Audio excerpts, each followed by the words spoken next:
السلام علیکم، کیسے ہیں آپ لوگ؟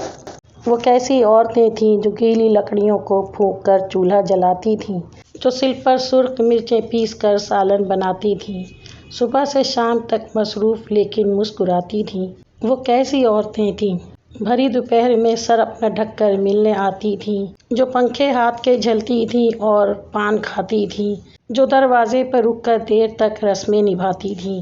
وہ کیسی عورتیں تھیں، پلنگوں پر نفاست سے دری چادر بچھاتی تھیں، بسط اسرار مہمانوں کو سرہانے بٹھاتی تھیں، اگر گرمی ہو زیادہ تو روح افزا پلاتی تھیں۔ وہ کیسی عورتیں تھیں، جو اپنی بیٹیوں کو سویٹر بننا سکھاتی تھیں، سلائی کی مشینوں پر کڑے روزے بتاتی تھیں، بڑی پلیٹوں میں جو رفتار کے حصے بناتی تھیں۔ وہ کیسی عورتیں تھیں، جو کلمے کاٹ کر لکڑی کے فریموں میں سجاتی تھیں، دعائیں پھونک کر بچوں کو بستر پر سلاتی تھیں اور اپنی جائے نمازیں موڑ کر تکیہ بناتی تھیں۔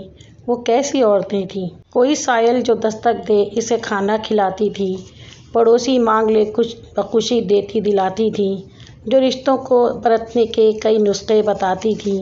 وہ کیسی عورتیں تھیں، محلے میں کوئی مر جائے تو آنسو بہاتی تھیں، کوئی بیمار پڑ جائے تو اس کے پاس جاتی تھیں، کوئی تہوار ہو تو خوب مل جل کر مناتی تھیں۔ وہ کیسی عورتیں تھیں، میں جب گھر اپنے جاتی ہوں تو فرصت کے زمانوں میں انہیں میں ڈھونڈتی پھرتی ہوں گلیوں اور مکانوں میں، کسی میلاد میں جزدان اور تسبیح کے دانوں میں، کسی برآمدے کے طاق پر باورچی خانوں میں۔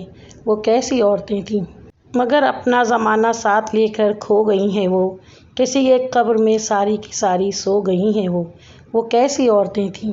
امید ہے آپ کو اسنا بدر کی یہ نظم پسند آئی ہوگی، اگر پسند آئی ہے تو اس ویڈیو کو لائک کر دیں۔ آج میں نے سوچا کہ کچھ روٹین سے ہٹ کر ہو جائے تو اس لیے میں نے آج یہ نظم شیئر کی ہے۔ اگر آپ کو اچھی لگی ہے تو مجھے بتائیے گا، میں اور بھی نظمیں شیئر کروں گی ان کی۔ تو ملتے ہیں پھر کل انشاءاللہ۔ اللہ حافظ۔